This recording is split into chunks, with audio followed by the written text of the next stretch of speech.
السلام علیکم ورحمۃ اللہ وبرکاتہ۔ ان الحمد للہ نحمده ونستعینه ونستغفره ونعوذ باللہ من شرور انفسنا ومن سیئات اعمالنا من يهده الله فلا مضل له ومن يضلل فلا هادي له أشهد أن لا إله إلا الله وحده لا شريك له وأشهد أن محمدًا عبده ورسوله۔ أعوذ بالله السميع العليم من الشيطان الرجيم۔ يا أيها الذين آمنوا اتقوا الله حق تقاته ولا تموتن إلا وأنتم مسلمون۔ يا أيها الناس اتقوا ربكم الذي خلقكم من نفس واحدة وخلق منها زوجها وبث منهما رجالا كثيرا ونساء واتقوا الله الذي تساءلون به والأرحام إن الله كان عليكم رقيبا۔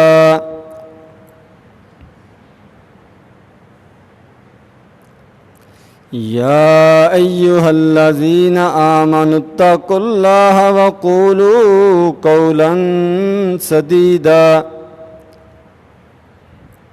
يصلح لكم أعمالكم ويغفر لكم ذنوبكم ومن يطع الله ورسوله فقد فاز فوزا عظيما۔ أما بعد فإن خير الحديث كتاب الله وخير الهدي هدي محمد صلى الله عليه وسلم وشر الأمور محدثاتها وكل محدثة بدعة وكل بدعة ضلالة وكل ضلالة في النار۔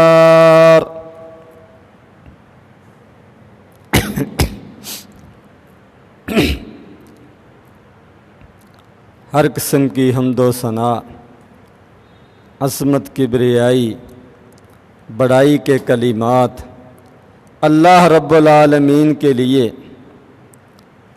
جس نے ہم سب کو پیدا کیا اور اس ساری کائنات کا نظام اسی کے ہاتھ میں ہے۔ لاکھوں کروڑوں درود و سلام نبی آخر الزماں حضرت محمد صلی اللہ علیہ وسلم کی ذات گرامی پر، جن کو اللہ تبارک و تعالیٰ نے ہماری رشد و ہدایت کے لیے، ہماری رہنمائی کے لیے، ہمیں سیدھا رستہ دکھانے کے لیے اپنا آخری رسول بنا کر بھیجا۔ حمد و صلوات کے بعد محترم سامعین گرامی،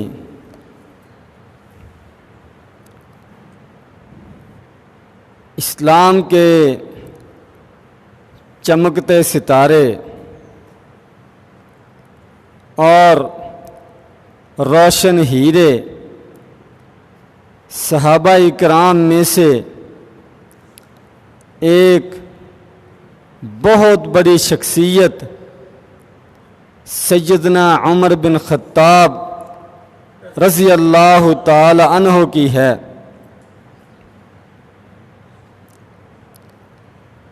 سیدنا عمر رضی اللہ تعالی عنہ مسلمانوں کے دوسرے خلیفہ ہیں۔ تقریباً 10 سال شاندار طریقے سے انہوں نے حکومت کی، اور ان کے دور حکومت میں جنگ قادسیہ یہ برپا ہوئی اور ایران کو فتح کیا گیا۔ انہی کے دور حکومت میں جنگ یرموک ہوئی اور عراق کو فتح کیا گیا، اور انہی کے دور حکومت میں بیت المقدس کو آزاد کرایا گیا۔ یہ ان کی خلافت اور دور حکومت کے اہم کارنامے ہیں۔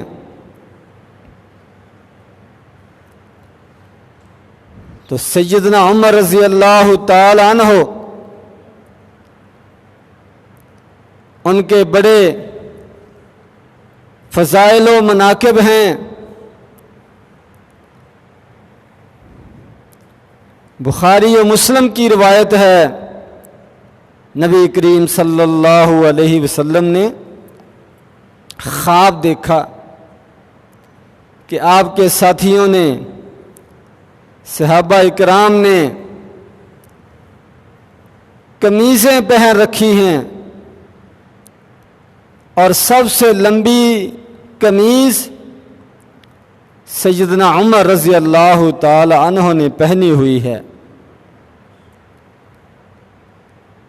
آپ نے اس کی تعبیر یہ فرمائی کہ اس سے مراد دین ہے، یعنی سب سے زیادہ بڑھ کر دین کو سمجھنے والے، دین پر چلنے والے، دینی جذبہ رکھنے والے وہ سیدنا عمر رضی اللہ تعالی عنہ ہیں۔ بخاری مسلم کی ایک دوسری روایت میں ہے کہ نبی کریم صلی اللہ علیہ وسلم نے خواب میں دیکھا کہ آپ کنویں سے پانی نکال رہے ہیں۔ کسی نے کتنا پانی نکالا اور چھوڑ دیا، کسی نے کتنا پانی نکالا، تو فرمایا کہ سب سے زیادہ جس نے اس کنویں سے ڈول نکالے اور پانی نکالا وہ سیدنا عمر رضی اللہ تعالی عنہ تھے۔ اور اس سے مراد اسلام کی خدمت ہے، اسلام کی تبلیغ ہے، اسلام کے لیے جد و جہد اور محنت اور قربانیاں پیش کرنا ہے، یہ اس سے مراد ہے۔ جتنا عروج، جتنی ترقی اور جتنی وسعت اللہ تبارک و تعالیٰ نے سیدنا عمر رضی اللہ تعالیٰ عنہ کے زمانے میں اسلام کو دی، مسلمانوں کو دی، اس کی مثال نہیں ملتی۔ کہنے والوں نے تو یہاں تک کہہ دیا کہ عمر رضی اللہ تعالیٰ عنہ جیسا مسلمانوں کو ایک اور خلیفہ مل جاتا تو دنیا سے کفر کا نام و نشان مٹ جاتا۔ 22 لاکھ مربع کلومیٹر اتنے رقبے پر ان کی حکومت کا راج تھا۔ ہمارے پاکستان کا رقبہ 8 لاکھ مربع کلومیٹر کے قریب ہے، تو اس زمانے میں 22 لاکھ مربع کلومیٹر پر تنے تنہا حضرت عمر رضی اللہ تعالیٰ عنہ نے ایک مثالی حکومت یہ قائم کی، اور حکومتی نظام میں بہت سے معاملات میں ان کی حکومت کی مثالیں دی جاتی ہیں۔ بہت سارے ایسے حکومتی امور ہیں جن کی ابتدا، جن کا آغاز سیدنا عمر رضی اللہ تعالی عنہ نے کیا، اور ان کے اندر اصلاحات کی، اس کے لیے قواعد و ضوابط بنائے، اس کو منظم اور مرتب کیا۔ یہ اللہ تبارک و تعالی نے اپنے اس بندے کو صلاحیت عطا فرمائی تھی، اور نبی کریم صلی اللہ علیہ وسلم نے فرمایا ہر امت میں کچھ لوگ ایسے ہوتے ہیں جن کو الہام ہوتا ہے، ملہم ہوتے ہیں، اللہ تبارک و تعالیٰ کی طرف سے ان کے دل میں صحیح بات کا اشارہ ڈال دیا جاتا ہے۔ تو میری امت میں سیدنا عمر رضی اللہ تعالیٰ عنہ ملہمین میں سے ہیں۔ بہت سے معاملات میں ان کی رائے کو قبول کیا گیا، اور ان کی رائے کے مطابق اللہ تبارک و تعالیٰ کا قرآن نازل ہوا، اور فرمایا نبی کریم صلی اللہ علیہ وسلم نے اگر میرے بعد کوئی نبی آنا ہوتا تو عمر رضی اللہ تعالی عنہ نبی بنتے۔ اتنی زیادہ ان کے اندر صلاحیت تھی، دین کا جذبہ تھا، اسلام کی غیرت تھی، کام کرنے کا، محنت کرنے کا، قربانیاں دینے کا ان کو شوق تھا۔ بہت سے مواقع احادیث کے اندر ذکر کیے گئے ہیں جن میں سیدنا عمر رضی اللہ تعالیٰ عنہ کی رائے کی درستگی، فہم و فراست کی گہرائی یہ ثابت ہوتی ہے۔ بخاری مسلم کی روایت ہے، نبی کریم صلی اللہ علیہ وسلم نے فرمایا کہ جس راستے پر، جس بازار میں، جس گلی میں عمر رضی اللہ تعالیٰ عنہ جا رہے ہوں، شیطان وہ راستہ چھوڑ دیتا ہے۔ یہ ان کے دین کی مضبوطی ہے۔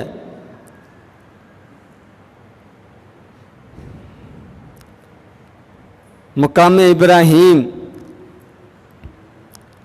حج اور عمرے کے موقع پر جہاں پر 2 نوافل ادا کیے جاتے ہیں، ہر طواف کے بعد یہ سیدنا عمر رضی اللہ تعالی عنہ کی رائے پر حکم نازل ہوا۔ انہوں نے نبی کریم صلی اللہ علیہ وسلم سے عرض کی کہ یہ جو مقام ابراہیم ہے یہاں پر ہمیں نفل ادا کرنے چاہیے۔ اللہ تبارک و تعالیٰ نے قرآن مجید کے اندر حکم نازل کر دیا، فَاتَّخِذُوا مِن مَّقَامِ إِبْرَاهِيمَ مُصَلَّى، مقام ابراہیم کو نماز کی جگہ بناؤ، وہاں نفل ادا کرو، آئندہ کے لیے، ہمیشہ کے لیے، ہر طواف کے بعد، بیت اللہ کے 7 چکروں کے بعد 2 نفل ادا کرنا مقام ابراہیم کے پاس وہ طواف کا حصہ قرار دے دیا گیا۔ بخاری شریف کی یہ روایت ہے۔ اسی طرح شراب کی حرمت کے بارے میں سب سے زیادہ فکر مند سیدنا عمر رضی اللہ تعالیٰ عنہ رہتے تھے. بار بار اصرار کے ساتھ انہوں نے نبی کریم صلی اللہ علیہ وسلم سے عرض کی کہ یہ شراب بہت خطرناک چیز ہے، اس کو حرام ہونا چاہیے، اس پر پابندی ہونی چاہیے. لیکن نبی کریم صلی اللہ علیہ وسلم اپنی مرضی سے کوئی چیز حرام یا حلال نہیں کرتے تھے جب تک اللہ تبارک و تعالیٰ کی طرف سے وحی نہیں آ جاتی تھی، اللہ تبارک و تعالیٰ کی طرف سے فرشتہ پیغام لے کر نہیں آتا تھا. تو آخر شراب کی حرمت کا حکم نازل ہو گیا. مراحل، مختلف مراحل کے ساتھ، کیونکہ اللہ تبارک و تعالیٰ کا دین یہ پر حکمت ہے، انسانوں کی فطرت اور طبیعت کے مطابق نازل ہوا ہے. صدیوں سے نسل در نسل جو لوگ ایک برے کام کے، غلط کام کے عادی بن چکے تھے، ان کو یک لخت اس سے دور کرنا، چھڑانا کوئی آسان کام نہیں تھا. حکم دینے کے لیے دیا جا سکتا ہے، لیکن آگے عمل، اس پر عمل درآمد یہ بھی ہونا چاہیے. تو اللہ تبارک و تعالیٰ نے انسانی کمزوری کو، انسانی فطرت کو اس کے عین تقاضے کے مطابق مرحلہ وار پورا دین نازل کیا، اور شراب کی حرمت بھی مختلف مراحل کے ساتھ وہ پیش آئی. پہلے اتنا کہہ دیا گیا کہ اس کے نقصانات زیادہ ہیں، فوائد تھوڑے ہیں. تو بہت سے لوگوں کو سمجھ آ گئی، کچھ نہ کچھ دل کے اندر نفرت پیدا ہونی شروع ہو گئی کہ جس کے نقصانات زیادہ ہوں، فوائد تھوڑے ہوں، گناہ زیادہ ہو، فوائد تھوڑے ہوں، اس کو ہم نے ہاتھ لگا کر کیا کرنا ہے. اس کے بعد کچھ عرصے بعد یہ حکم نازل ہوا کہ شراب پر فی الحال پابندی نہیں لگائی جاتی، لیکن کم از کم اتنا ضرور خیال رکھیں کہ نشے کی حالت میں، شراب کی حالت میں نماز کے قریب نہیں آنا، مسجد کے قریب نہیں آنا. تو بہت سارے لوگوں کو سمجھ آ گئی. عقل مند کے لیے اشارہ کافی ہوتا ہے کہ اگر یہ کوئی اچھی چیز ہوتی تو یہ ہمیں نماز سے کیوں روکتی، مسجد میں جانے سے کیوں روکتی، اللہ کا قرب حاصل کرنے سے ہمیں یہ کیوں دور بھگاتی. اس کو چھوڑ دینا چاہیے. کیا فائدہ اس کو پینے کا جس کی پینے کے بعد آدمی نماز نہ پڑھ سکے، مسجد میں نہ جا سکے، اللہ کے سامنے نہ کھڑا ہو سکے. یہ کوئی اچھی چیز نہیں ہے. بہت سے لوگوں کی دلوں کے اندر اس کے بارے میں مزید نفرت پیدا ہو گئی. بہت سے لوگوں نے چھوڑ دیا، کچھ پہلے نہیں پیتے تھے. حضرت عمر رضی اللہ تعالیٰ عنہ کو ابھی بھی تسلی نہیں ہوئی. میں کہ واضح حرمت، سب کے لیے ایک حکم جس میں کسی قسم کی گنجائش نہ ہو، اس طرح کا حکم آئے تو پھر وہ تسلی ہوتی ہے. تو سورۃ مائدہ کے اندر کچھ عرصے کے بعد اللہ تبارک و تعالیٰ نے ہمیشہ کے لیے ہر حالت میں مسلمانوں پر شراب کو حرام قرار دے دیا. تو سیدنا عمر رضی اللہ تعالیٰ عنہ نے سب سے زیادہ خوشی کا اظہار کیا کہ اب وہ تسلی ہوئی ہے. تو یہ تھے عمر رضی اللہ تعالیٰ عنہ. ان کی سوچ، ان کی فکر بڑی دور رس تھی. اسلام کے بارے میں، مسلمانوں کے بارے میں بہت زیادہ فکر مند رہتے تھے، نماز کے لیے بلانے کا، لوگوں کو جمع کرنے کا مسئلہ پیدا ہوا، مشورہ ہونے لگا۔ ابھی اذان کا کوئی تصور نہیں تھا، اللہ تبارک و تعالیٰ کی طرف سے کوئی وحی بھی نازل نہیں ہوئی، تو آپ نے مشورہ کیا کہ لوگوں کو نماز کے بارے میں بتانا ہو کہ وقت ہو گیا ہے، مسجد میں آ جائیں، تو اس کا کیا طریقہ اختیار کرنا چاہیے؟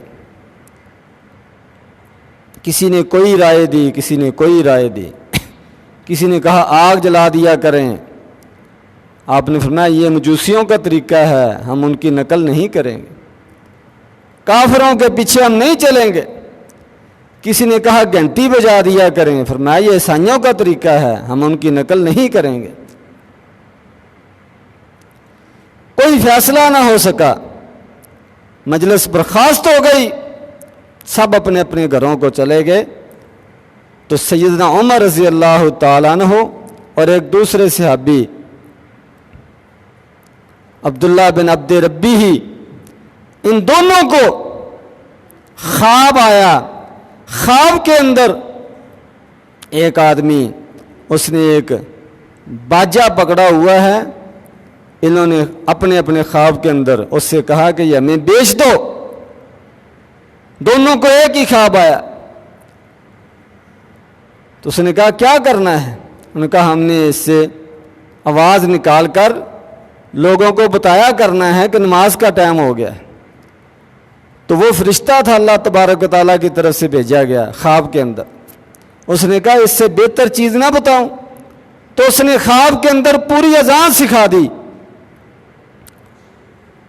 تو عبداللہ بن عبد ربی ہی وہ پہلے نبی کریم صلی اللہ علیہ وسلم کے پاس تشریف لے آئے، آ کر سارا واقعہ سنایا، تو آپ نے فرمایا اللہ تبارک و تعالیٰ نے تمہیں اذان کا طریقہ سکھایا ہے۔ اس کے بعد اذان شروع ہو گئی۔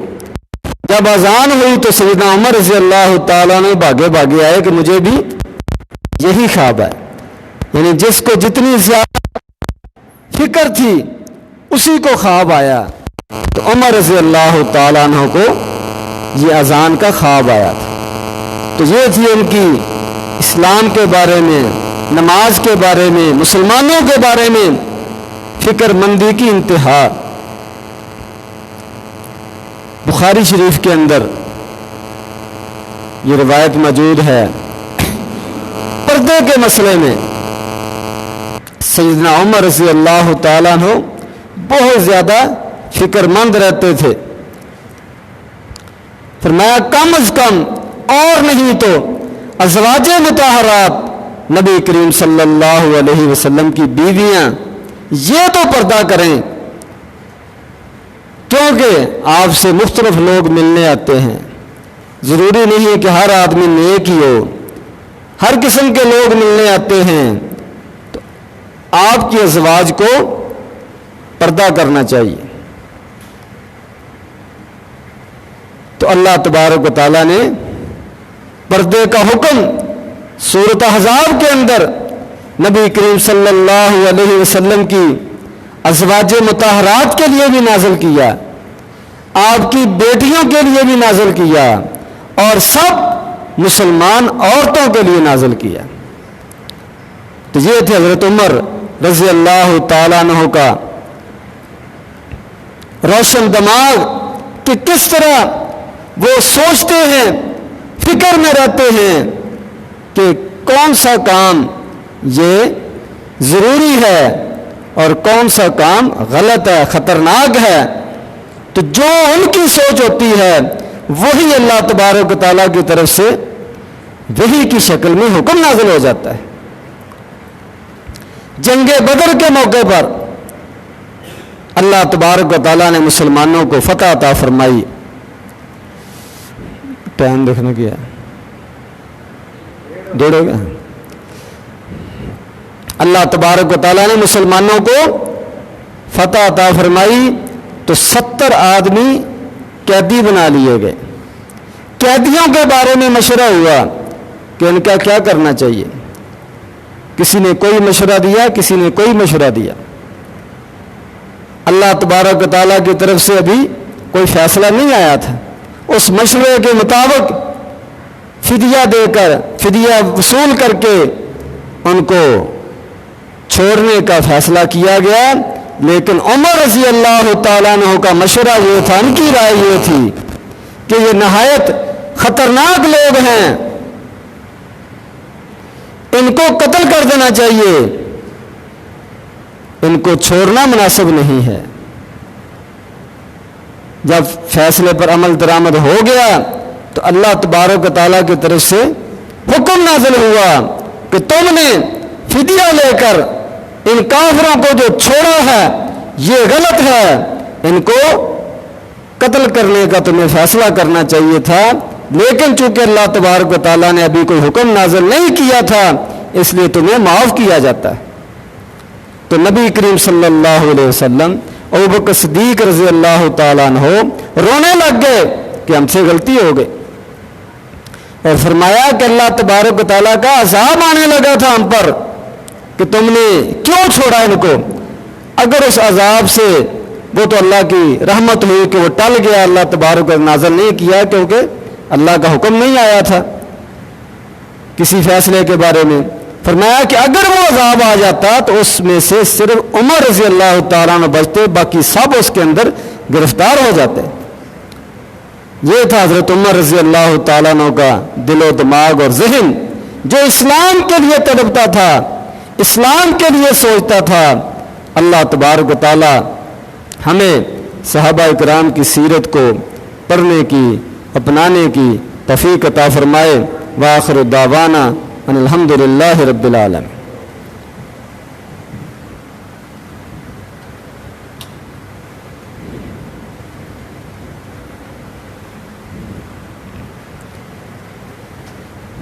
ان الحمد للہ نحمده ونستعینه ونستغفره ونعوذ باللہ من شرور انفسنا ومن سیئات اعمالنا، من يهده الله فلا مضل له ومن يضلل فلا هادي له، اشهد ان لا اله الا الله وحده لا شريك له واشهد ان محمدا عبده ورسوله، اللهم صل على محمد وعلى آل محمد كما صليت على إبراهيم وعلى آل إبراهيم إنك حميد مجيد، اللهم بارك على محمد وعلى آل محمد كما باركت على إبراهيم